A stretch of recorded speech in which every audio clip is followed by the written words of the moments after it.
예배를 세우는 다윗. 역대상 15장 25절에서 28절, 16장 37절에서 43절 말씀입니다. 이에 다윗과 이스라엘 장로들과 천부장들이 가서 여호와의 언약궤를 즐거이 메고 오벳 에돔의 집에서 올라왔는데, 하나님이 여호와의 언약궤를 맨 레위 사람을 도우셨으므로 무리가 수송아지 7마리와 순양 7마리로 제사를 드렸더라. 다윗과 및 궤를 맨 레위 사람과 노래하는 자와 그의 우두머리 그나냐와 모든 노래하는 자도 다 세마포 겉옷을 입었으며, 다윗은 또 배 에봇을 입었고, 이스라엘 무리는 크게 부르며 뿔나팔과 나팔을 불며 재금을 치며 비파와 수금을 힘있게 타며 여호와의 언약궤를 메어 올렸더라. 다윗이 아삽과 그의 형제를 여호와의 언약궤 앞에 있게 하며 항상 그 궤 앞에서 섬기게 하되 날마다 그 일대로 하게 하였고, 오벳에돔과 그의 형제 68명과 여두둔의 아들 오벳에돔과 호사를 문지기로 삼았고, 제사장 사독과 그의 형제 제사장들에게 기브온 산당에서 여호와의 성막 앞에 모시게 하여 항상 아침 저녁으로 번제단 위에 여호와께 번제를 드리되 여호와의 율법에 기록하여 이스라엘에게 명령하신 대로 다 준행하게 하였고, 또 여호와의 인자하심이 영원하심으로 그들과 함께 헤만과 여두둔과 그리고 택함을 받아 지명된 나머지 사람을 세워 감사하게 하였고, 또 그들과 함께 헤만과 여두둔을 세워 나팔과 재금들과 하나님을 찬송하는 악기로 소리를 크게 내게 하였고, 또 여두둔의 아들에게 문을 지키게 하였더라. 이에 뭇 백성은 각각 그 집으로 돌아가고 다윗도 자기 집을 위하여 축복하려고 돌아갔더라. 할렐루야. 우리 하나님께 감사와 영광의 박수를 드리겠습니다. 우리 함께 한번 기도하시고 하나님 말씀 보겠습니다. 사랑하는 아버지, 은혜를 감사합니다. 주께서 우리에게 베풀어 주신 은혜가 너무나 큽니다. 오늘도 은혜의 말씀 앞에 우리 자신을 내어놓습니다. 주님, 하늘 문을 여시고 말씀하여 주옵소서. 예수님의 이름으로 기도했습니다. 아멘. 지난주에 우리는 오랜 광야 생활을 끝내고 마침내 통일왕국의 왕좌에 오른 다윗을 살펴보았습니다. 왕위에 오른 다윗이 가장 먼저 한 일은 예배를 회복시키는 일이었습니다. 그 첫 번째 단추는 언약궤를 예루살렘으로 가져오는 것이었습니다. 오늘의 본문인 역대상 15장 25절을 보면 다윗은 이 천부장들과 장로들을 데리고 오벳에돔의 집에서 언약궤를 가지고 올라왔다고 했습니다. 온 이스라엘 백성들이 환호하면서 이 언약궤를 맞았는데, 이렇게 언약궤를 예루살렘으로 가져오는 과정이 지금은 여기 이 말에는 결론만 나와 있지만 굉장히 어려웠습니다. 이 언약궤를 왜 다윗이 가장 시급하게 예루살렘으로 가져오자고 했겠습니까? 언약궤는 하나님의 성소 가운데 있던 가장 거룩한 물건입니다. 그 안에는 십계명이 새겨진 돌궤가 있었고 만나와 아론의 지팡이가 들어 있었습니다. 한마디로 말해서 언약궤는 하나님의 말씀을 상징했고, 하나님의 말씀을 순종하는 이스라엘 백성들과 함께 하시는 하나님의 임재를 상징했습니다. 그런데 약속의 땅으로 들어온 뒤에 이 가나안의 물질 문명에 익숙해진 이스라엘 사람들이 우상 숭배에 물들어서 언약궤를 무시하기 시작했습니다. 방치했습니다. 이제 하나님의 말씀 없어도, 하나님의 동행하심 없어도 자기들이 이제 풍요롭게 살 수 있다고 생각한 것입니다. 그 결과 이스라엘 사람들은 이 블레셋 사람들에게 무참하게 유린당합니다. 전쟁터에서 마침내 이 언약궤까지 강탈당하는 수치를 겪습니다. 그렇게 빼앗긴 언약궤는 몇 차례의 우여곡절 끝에 변두리 지방에 70여 년이 넘도록 머물러 있게 되었던 것입니다. 그런데 왕이 된 다윗이 가장 먼저 이 언약궤를 예루살렘으로 가져오자고 선포한 것입니다. 이때 다윗이 신하들에게 한 말이 중요합니다. 역대상 13장 3절 보겠습니다. 시작.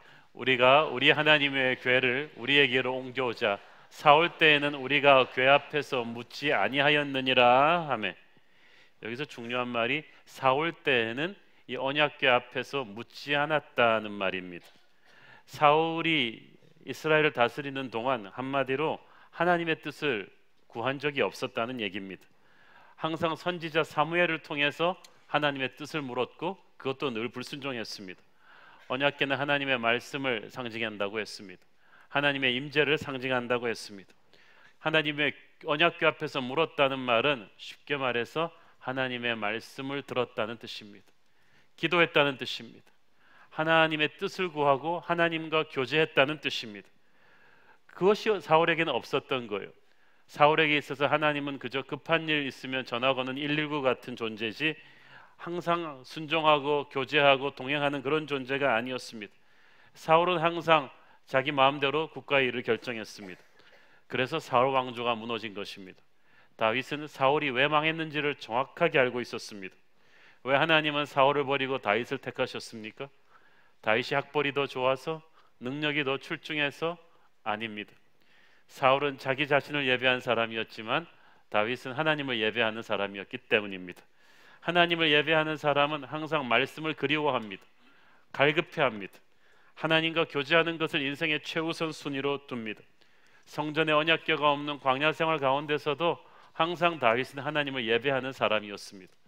그러던 다윗이 이제 공식적으로 왕이 되니까 예루살렘으로 이 하나님의 말씀을 상징하는 언약궤를 가져옴으로써 이스라엘의 모든 지도자들이 함께 예배하고 기도하며 다스리는 그런 국가를 만들고자 한 것입니다. 언약궤는 하나님의 말씀을 상징합니다. 하나님의 임재를 상징합니다. 언약궤가 상징하는 그 말씀이 임재가 우리의 삶으로 초대받아 들어올 때 우리의 삶에는 회복이 있는 것입니다. 능력이 일어나는 것입니다. 오늘 여러분의 영혼 속으로 하나님의 말씀의 언약궤가 들어오기를 바랍니다. 영적인 우선순위가 분명해지면 영적인 권위가 생깁니다. 지도자가 우선순위를 분명하게 정하지 않고 자꾸 딴짓하면 권위가 없어져요. 그런데 지도자는 이 영적인 핵심을 정확하게 찔러야 돼요. 다윗은 언약궤라는 이 영적인 핵심을 정확하게 찔렀고 백성들의 존경을 받기 시작합니다. 역대상 13장 4절 시작. 무백성의 눈이 이 일을 좋게 여김으로 온 회중이 그대로 행하겠다 한지라. 이스라엘 모든 백성들이 언약궤를 가져오자는 다윗의 결정에 박수를 보냅니다. 말만 안 하고 있었지 그들의 마음속에도 이 빼앗긴 언약궤 문제가 체한 음식처럼 남아 있었던 거예요. 하나님의 백성들이라고 하면서 이 언약궤를 블레셋의 손에 빼앗기고 사울의 그 통치 밑에서 크고 작은 전쟁에서 계속 패배하면서 나라가 침체될 대로 침체된 그때 다윗이 언약궤 문제를 들고 나오니까 모두가 무릎을 쳤습니다. 아, 그거였구나. 그것이 바로 문제의 핵심이었구나. 우리에게 영적인 회복이 필요하구나. 기도가 살아야겠구나. 예배가 살아야겠구나. 하나님의 말씀이 다시 우리 삶의 중심으로 돌아와야겠구나. 그래야 이 민족이 살겠구나. 영적인 대각성이 필요하겠구나. 그걸 깨달으니까 다 다윗에게 즉시 순종한 것입니다. 영적으로 감동이 되면 헌신은 자발적으로 따라옵니다. 우리의 삶 속에서 가장 필요한 것은 예배를 제대로 회복하는 것입니다. 오늘의 본문인 역대상 15장 28절에 보니까 이스라엘의 무리가 여호와의 언약궤를 메어 올렸다고 이렇게 되어 있습니다. 그런데 보다 정확하게 번역하자면 온 이스라엘의 무리라고 하는 것이 정확합니다. 영어 성경에 보니까 all Israel이라고 되어 있죠. 그러니까 전력 투구한 거예요. 사무엘 하에 보면은 무려 3만 명이나 되는 이스라엘 각 지파의 사람들을 다윗이 뽑아보냈다고 되어 있었습니다. 사실 언약궤 별로 크지 않습니다. 수십 명의 공무원을 보내서 수레 싣고 끌어오면 간단한 것을 다윗은 자기가 가진 모든 걸 동원했어요. 3만 명은 당시 이스라엘이 동원할 수 있는 최고의 대표자 숫자입니다. 아마 나라가 컸다면 다윗은 30만도 움직였을 거예요. 여기서 우리는 예배에 대해서 중요한 것을 보죠. 예배는 전력 투구하는 것입니다. 내가 가진 모든 것을 나의 베스트를 드리는 것이 예배입니다. 하나님이 우리에게 베스트를 주셨기 때문에 하나뿐인 아들 독생자 예수 그리스도를 주셨기 때문에 우리도 그 은혜에 화답해서 나의 베스트를 드립니다. 예배는 내가 편한 시간에 쓰다 남은 것 드리는 거 아닙니다. 예배는 나의 베스트를 드리는 것입니다. 우리는 회사에서 중요한 계약할 때 나의 총력을 기울여서 준비합니다. 자식을 대학 보낼 때 총력을 기울여서 준비합니다. 그런데 예배는 너무 대충 드려요. 그러나 예배야말로 우리가 최고를 드려야 하는 가장 중요한 일입니다. 예배를 적당히 드리는 사람은 인생의 모든 것이 흔들리게 될 것입니다. 그러나 다윗은 예배의 최고를 드렸기 때문에 하나님은 항상 다윗에게 최고를 베풀어 주셨습니다. 여러분의 인생에서 예배에 어느 정도 투자하십니까? 여러분의 최고를 드리기를 바랍니다. 가진 모든 것을 드리는 거예요. 그러나 최고를 드리는 것만으로는 부족해요. 예배에는 거룩이 있어야만 합니다. 오늘의 본문은 그 언약궤가 예루살렘으로 온 사건만 얘기하고 있지만 그 전에 어떤 사고가 터집니다. 역대상 13장 9절 10절 읽습니다. 시작. 기온의 타작마당에 이르러서는 소들이 뛰므로 우사가 손을 펴서 궤를 붙들었더니 우사가 손을 펴서 궤를 붙들므로 말미암아 여호와께서 진노하사 치심에 그가 거기 하나님 앞에서 죽은지라. 자 보세요. 언약궤를 가져오기 전에 다윗이 정말 정성을 들였다고 했죠. 3만 명이나 되는 사람들을 보내고 새 수레를 가져오고 엄청난 규모의 악대를 준비하면서 축제였는데 갑자기 수레를 끌던 소가 흔들면서 이 언약궤가 땅으로 떨어지는 것을 이 호송관이던 우사가 잡았어요. 잡는 게 당연하잖아요. 근데 잡아서 죽었어요. 그냥 죽은 게 아니라 하나님이 쳐서 죽었어요. 그것은 이 언약궤를 우사가 잡는 행동이 하나님의 진노를 유발하는 일이었다는 얘기죠. 왜냐하면 언약궤 운반에 관한 하나님의 법이 있었기 때문이에요. 민수기 4장 15절 시작. 진영을 떠날 때에 아론과 그의 아들들이 성소와 성소의 모든 기구 없는 일을 마치거든 고핫 자손들이 와서 맬 것이니라. 그러나 성물은 만지지 말라. 그들이 죽으리라. 회막 물건 중에서 이것들은 고핫 자손이 맬 것이며. 하나님의 궤는 아무도 직접 만져서는 안 되고 채를 꿰서 고핫 자손이라고 하는 레위지파 중에서도 준비된 제사장 가문의 자손들만이 어깨에 매서 운반하게 되어 있습니다. 그런데 다윗은 이 언약궤를 가져온다는 사실이 너무 흥분이 돼가지고 새 수레에 싣고 운반하려고 했어요. 이 새 수레라는 것은 왕이 직접 명령으로 제작한 VIP들을 모실 때 쓰는, 요즘으로 말하면 특별 주문 제작한 롤스로이스 리무진 같은 거예요. 최고를 해서 보낸 거예요. 그런데 다윗이 생각하는 최고였지만 그것은 하나님이 만드신 율법, 이 고핫 자손이 메고 오라는 것을 정면으로 어긴 것이었습니다. 그리고 고핫 자손이 아닌 우사를 시켜서 운반하게 한 것도 그렇습니다. 우사는 아마 이 일을 맡길 만한 아주 실력 있는 행정관이었을 거예요. 그러나 예배자는 세상적으로 뛰어난 자가 아닌 영이 거룩한 자여야만 합니다. 성가대는 대한민국에서 노래 제일 잘하는 사람 뽑아서 앉혀놓는 데가 아닙니다. 예수의 보혈로 거듭난 사람들이 모인 곳입니다. 그들이 모여서 연습하는 거예요. 그런데 그렇게 싣고 오다가 소들이 뛰면서 궤가 흔들리니까 우사가 그 궤를 붙잡다가 죽은 거예요. 혹자는 말합니다. 얼핏 보면은 이 궤를 떨어지지 않게 잡은 우사의 행동은 칭찬받을 만한 것이 아니냐. 우사가 잡지 않았으면 이건 깨졌을 거 아니겠느냐. 그럴까요? 우사가 안 잡았으면, 하나님의 말씀을 어기고 안 잡았으면 이게 깨졌을까요? 저는 결코 깨졌을 거라고 생각하지 않습니다. 하나님께서는 이 고핫 자손 외에는 그 누구도 이 언약궤를 만져서는 안 된다고 분명히 말씀해 주셨습니다. 그러니까 우사의 행동은 인간적인 시각에서는 칭찬받을 만한 일일지 몰라도 하나님의 거룩하심을 정면으로 훼손하는 일이었습니다. 이렇게 우리가 하나님의 일을 할 때 인간적인 눈에 보기에는 별 문제 없어 보이지만 오히려 칭찬받을 일 같지만 하나님의 거룩하심을 훼손하는 경우가 너무나 많습니다.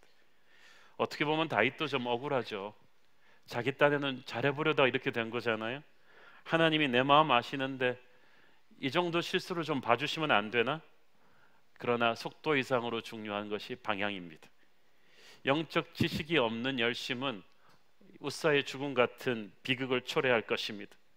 안타깝게도 교회에서 문제 일으키는 사람의 대부분들이 열심히 안 하는 사람들이 아닙니다. 영적인 열심이 영적인 묵상보다 더 앞서가는 사람들이에요.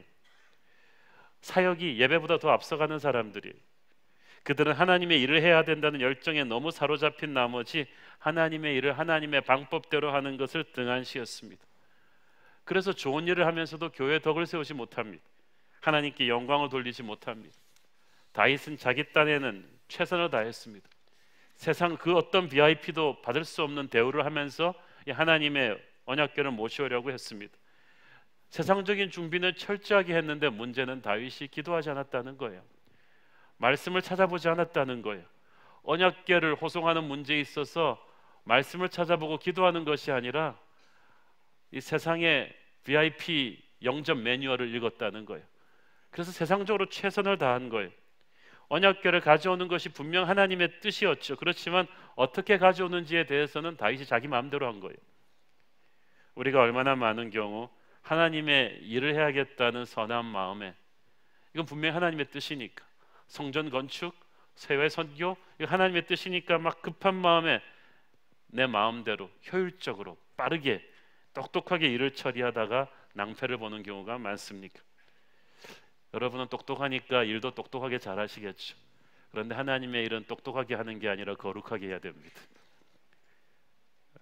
우리는 하나님이 외적인 규모나 화려함에 감격하시는 분이 아님을 알아야만 합니다. 다윗은 3만 명이 넘는 백성들을 동원해서 최신형 수레에다 언약궤를 운반하고 국가의 관현악단이 총동원돼서 악기를 연주하면서 축제 분위기가 막 피크까지 올라갔습니다. 한마디로 끝내드린 겁니다. 근데 그게 나쁘다는 게 아닙니다. 적어도 하나님의 언약궤를 향한 다윗의 열심은 진심이었습니다. 그런데 그 와중에서 그는 그 언약궤를 가져오는 방법에 대해 하나님의 말씀을 따르는 것을 깜빡한 거예요. 그것이 하나님을 진노하게 합니다.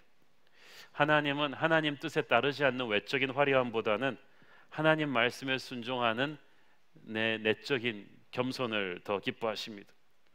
우리가 하나님의 일을 하면서 인간적인 열심에 취해가지고 오버하는 경우가 너무 많거든요. 그러다가 우리는 가장 중요한 하나님의 말씀을 엇나가는 실수를 합니다. 그러므로 정말 좋은 사역자가 되려면 먼저 좋은 예배자가 돼야 합니다.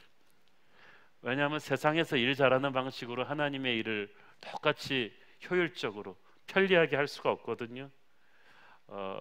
많은 성도들이 큰 건물에 모여서 큰 성가대, 큰 관현악단과 조명, 음향 시설을 가지고 큰 성전에서 예배하면 하나님이 영광 받으신다는 착각을 오늘 현대 크리스천들이 많이 합니다.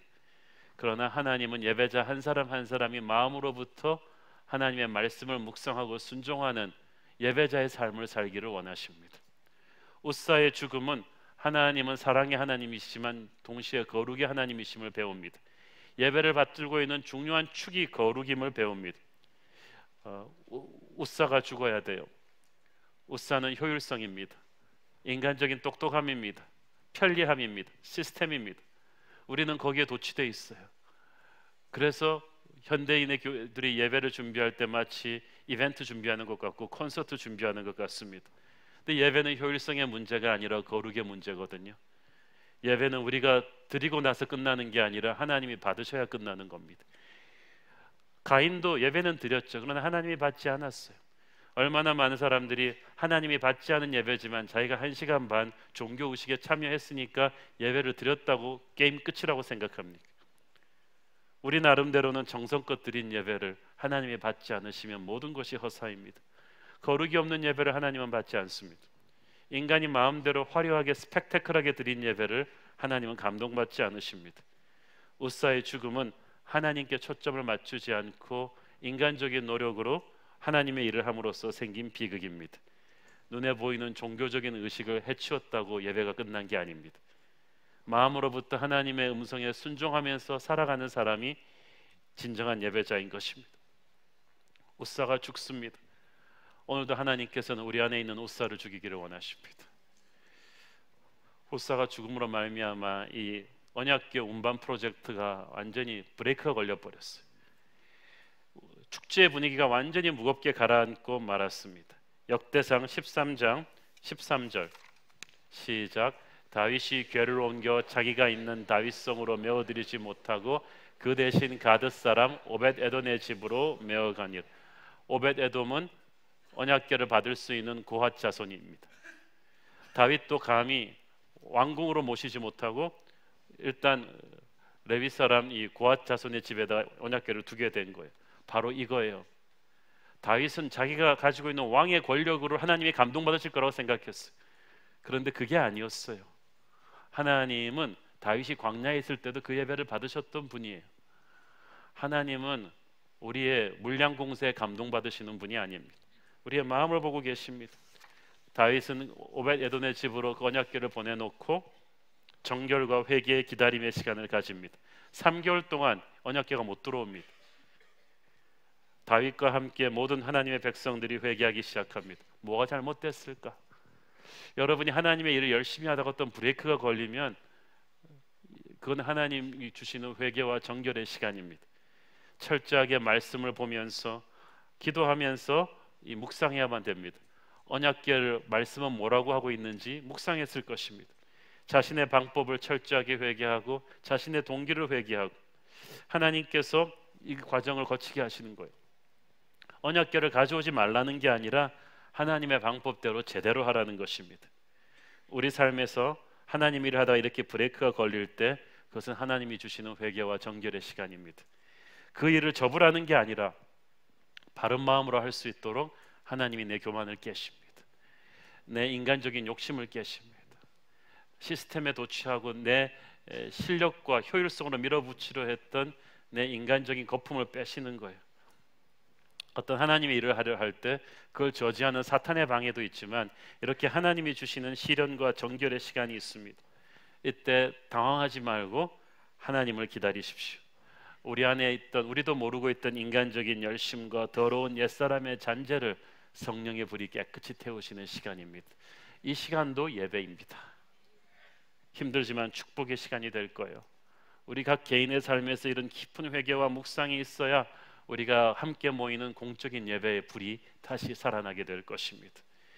이렇게 오벳 에돔의 집에서 석 달이나 있다가 비로소 예루살렘으로 옮겨져 오는 것이 바로 오늘의 본문인 25절 말씀이에요.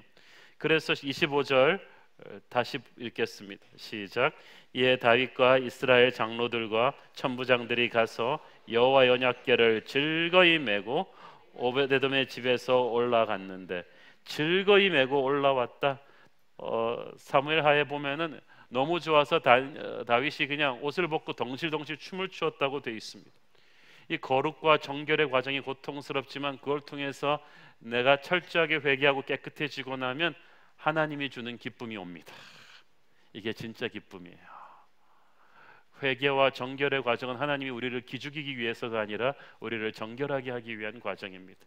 우리 속에서 인간적인 쇼맨십과 열심과 거품이 사라지고 정말 신령과 진정으로 예배하는 스테이지까지 가면 하나님의 말씀이 들어올 때 거침이 없습니다. 그런데 언약궤가 들어오기 전에 우리의 내 영혼의 하이웨이에 나와 있는 이런 우싸 같은 인간적인 돌들이 다 치우는 거예요. 하나님께서 그 고통스러운 돌들이 치워지고 나면 언약궤가 들어올 때 기뻐요. 말씀이 들어올 때 기뻐요. 아직 치워지지 않은 사람은 말씀이 들어올 때 부담스러울 거예요. 막 걸릴 거예요. 그러나 이제 거침이 없어요. 내 속에 있는 옛사람의 잔재들이 뽑히고 나니까 너무나 기뻐. 그때부터 예배가 축제가 됩니다. 역대상 13장 8절 보겠습니다. 시작. 다윗과 이스라엘 온 무리는 하나님 앞에서 힘을 다하여 뛰놀며 노래하며 수금과 비파와 소고와 제금과 나팔로 연주하니라. 여기서 뛰놀며라는 단어가 영어 성경에는 celebrate라고 나와 있죠. celebration. 다윗에게 있어서 예배는 celebration이었습니다. 하나님의 말씀을 임재를 상징하는 언약궤가 이제 이 죄를 회개하고 영적인 하이웨이가 깨끗이 깔린 상태에서 확 올 때 다윗은 왕의 체명이 중요하지 않았어요. 나중에 자기 아내 미갈은 채통 없이 무슨 짓이냐고 비웃었지만 다윗은 하나님 앞에 어린애 같았습니다. 체면을 차리지 않았어요. 마음껏 표현했어요. 너무 좋으면요 막 표현하는 거예요. 기뻐서 펄펄 뛰면서 찬양하고 예배합니다. 이것이 다윗의 힘이었습니다. 여호와를 기뻐하는 것이 너희의 힘이니라. 아까 그 찬양처럼 다윗처럼 춤을 추면서 저는 예배가 여러분에게 기쁘기를 바랍니다. 오늘도 예배당 들어오면서 도살장에 끌려오는 소처럼 들어오신 분들이 있으시다면 다 회개하십시오. 저는 예배의 시간이 여러분에게 기쁨의 시간이기를 바랍니다. 너무 기쁘니까 이 표현을 할 때 거침이 없어요. 역대상 16장 42절 오늘의 본문이죠. 시작. 또 그들과 함께 헤만과 여두둔을 세워 나팔과 제금들과 하나님을 찬송하는 악기로 소리를 크게 내게 하였고 또 여두둔의 아들들에게 문을 지키게 하였더니. 하나님을 찬송하는 악기로 소리를 어떻게 내게 했다고요? 크게 내게 했다. 어떤 분이 우리 교회 악기 소리가 왜 이렇게 크냐고 말하는 분이 계셨습니다. 성경에서 누가 악기 소리를 크게 내기 시작했겠어요? 다윗이 크게 내버렸어요. 하나님을 찬양하는 마음이 너무 좋으니까, 너무 거침이 없고 너무 부끄러움이 없으니까 모든 백성들이 신나게 동참하도록 했으면 좋겠으니까 크게 하는 거예요. 북한의 지하교회 성도들의 소원은 소리를 크게 내고 찬양해 보는 것입니다. 그러나 우리에게는 그런 자유가 있잖아요. 저는 개인적으로 우리 교회 예배 시간을 너무 좋아합니다. 찬양 시간부터 끝나는 시간까지 하나님의 임재가 충만합니다. 진심으로 영적으로 기뻐하는 기운이 곳곳에서 느껴집니다. 저는 하나님을 예배하는 시간이 여러분에게 기쁨이기를 바랍니다. 하나님을 사랑한다고 표현하는 것이 거침이 없기를 바랍니다. 하나님은 그런 예배를 받으십니다. 다윗은 언약궤를 예루살렘으로 가져오면서 이제 예배를 회복시키는 첫 번째 단추를 꿰었습니다. 이제는 본격적으로 예배 제도를 회복시키기 위해서 율법에 따라 제사장과 레위인들에게 예배의 직무를 맡기기 시작합니다. 역대상 16장 37절 같이 읽습니다. 시작. 다윗이 아삽과 그의 형제를 여호와의 언약궤 앞에 있게 하며 항상 그 궤 앞에서 섬기게 하되 날마다 그 일대로 하게 하였고. 이 다윗이 조직한 이 특별 찬양대에 대해서 역대상 16장 4절 5절에 조금 더 자세히 나오죠. 역대상 16장 4절 시작. 또 레위 사람을 세워 여호와의 궤 앞에서 섬기며 이스라엘 하나님 여호와를 칭송하고 감사하며 찬양하게 하였으니 아삽은 우두머리요 그 다음은 스가랴와 여이엘과 스미라못과 여이엘과 mattathia와 엘리압과 브나야와 오벳에돔과 여이엘이라. 야, 언약궤가 있던 오벳에돔의 집이었는데 오벳에돔이 이 찬양대에 꼈죠. 이 찬양 리더들 10명은 총 리더들이고 그 밑에 수천 명의 성가대가 있습니다. 그런데 이 10명의 리더가 바로 아삽이에요. 이 아삽이 쓴 시편이 12편이나 되죠. 이들은 풀타임으로 성소의 예배와 찬양을 위해서만 훈련되고 집중하는 사람들이에요. 이들이 전 백성의 찬양을 이끄는 것입니다. 하나님을 찬양하는 것은 모든 하나님의 사람들이 할 일이었지만 이들을 총지휘할 전문적인 예배자들이 필요했습니다. 아삽과 그의 형제들인데 이들이 아무렇게나 야, 너 노래 잘하니까 성가대 리더해라 이게 아니었어요. 제사장 레위 가문의 지파에서 어렸을 때부터 말씀으로 훈련되고 영적으로 준비된 사람들 중에서 다시 한번 하나님이 그 당시의 그 영적인 상태를 보고 딱 뽑아 주신 거예요. 저는 교회가 모든 성도들이 찬양할 수 있지만 교회 예배를 준비하는 사람들, 설교를 준비하는 목회자나 그리고 성가대 지휘자나 그리고 찬양을 인도하는 이 예배자들이 정말 영적으로 준비된 사람들이어야 한다고 봅니다. 쉽게 세우면 안 돼요. 제가 그때 뉴욕 쪽에 살 때 보면은 그 교포 교회들이 일손이 부족하니까 음대 다니는 사람들은 다 성가대 지휘자, 반주자로 끌어갔는데 몇 군데 교회에서 아르바이트로 반주하는 자매 하나가 구원의 확신이 없더라고요. 제가 깜짝 놀랐어요. 아무리 급해서 썼다고는 하지만 그 자매에게 복음을 전했어야 된다고 저는 봅니다. 예배를 준비하는 사람들은 영적으로 준비된 사람들이야만 합니다. 그런데 요즘 우리가 너무 준비되지 않고 해치워 버리듯이 예배를 막 하거든요. 그거는 예배를 인도할 사람을 세우는 거 보면 알 수가 있어요. 저는 우리 교회 성가대 초창기부터 계속해서 부탁한 것은 지휘자분들에게 영으로 찬양해야 된다. 성가대 노래를 잘 부르는 거 연습하기 전에 기도를 많이 해야 된다. 그래서 우리 교회 성가대가 참 성령 충만하잖아요. 노래를 못한다는 게 아니라 일단 성령이 충만하고 그 다음에 노래를 붙이는 거예요. 영적으로 쫙 준비가 된 다음에 묵상하고 기도하고 준비해서 예배를 인도하는 데 나오는 것입니다. 저는 연습 안 하고 준비 적당히 하고 적당히 예배를 해치우는 거 정말 싫어합니다. 그리고 은혜롭게 하자고 합니다. 은혜는 그럴 때 쓰는 게 아닙니다. 나의 최선을 다하고도 부족한 것을 하나님의 터치로 메꿔달라는 게 은혜지, 나의 게으름을 정당화시키기 위해서, 나의 적당지를 정당화시키기 위해 쓰는 게 아니에요. 특별히 예배는 그렇게 하면 아닙니다. 구약 성경에서는 그렇게 예배드리면 예배자들을 죽입니다. 하나님께서 아론의 아들들도 죽였어요. 준비되지 않은 예배를 드리다가 그렇게 하는 거예요. 묵상과 준비와 기도가 없는 설교를 함부로 하는 설교자나 그런 준비가 없는 찬양자나 모두 혼나죠. 사랑하는 여러분, 예배를 인도하는 것은 특권입니다. 축복입니다. 하나님께서는 그 예배, 준비된 예배자를 통하여 하늘의 은혜를 모두에게 흘려보내시는 것입니다. 다윗이 국무총리 인선보다 더 신경 썼던 것은 바로 이 예배자들을 세팅하는 것이었습니다. 왜냐하면 하나님이 다스리시는 나라 이스라엘을 이끌고 있는 힘은 예배라는 것을 다윗이 너무나 잘 알고 있기 때문입니다. 살아 부흥하는 교회 중에 예배를 적당히 하는 교회를 여러분 본 적이 있습니까? 우리 새로운 교회가 예배에 굉장히 신경을 씁니다만 아직도 부족하다고 봅니다. 예배는 바로 여러분 인생의 심장인 것입니다. 교회의 심장인 것입니다. 준비해야만 합니다. 나의 모든 것을 드려야만 합니다. 기쁨으로 쏟아내야만 합니다. 이 예배는 한두 시간 하고 끝내는 것이 아닙니다. 예배는 끊이지 않는 거예요. 37절 말씀에 보니까 아삽과 그 형제들이 여호와의 언약궤 앞에서 항상 있었다. 예배자는 항상 하나님의 임재 앞에 있다는 것을 인식하는 사람입니다. 사람의 눈에 보는 공연을 하는 사람이 아닙니다. 그러니까 성가대는 이미 청중들에게 보여지는 찬양을 하기 전에 이미 그들의 찬양은 영으로 하늘 성전에 울려 퍼진 거예요. 그러니까 일주일 내내 성가대가 어떻게 묵상하면서 이걸 준비했는가는 이미 하나님 앞에서 벌써 선포되고 불러졌어요. 이제 주일날은 성도들 앞에서 그게 확인되는 것뿐이죠. 예배자는 항상 하나님 앞에 서 있는 자입니다. 입술의 기교가 아닌 신령과 진정으로 찬양해야만 합니다. 내 자신의 개인의 예배에서 그런 뜨거운 하나님의 임재 앞에 서 있다는 확신이 없다면 우리는 사람의 눈을 속이는 예배자가 되고 말 거예요. 예배자에게는 쉼표가 없어요.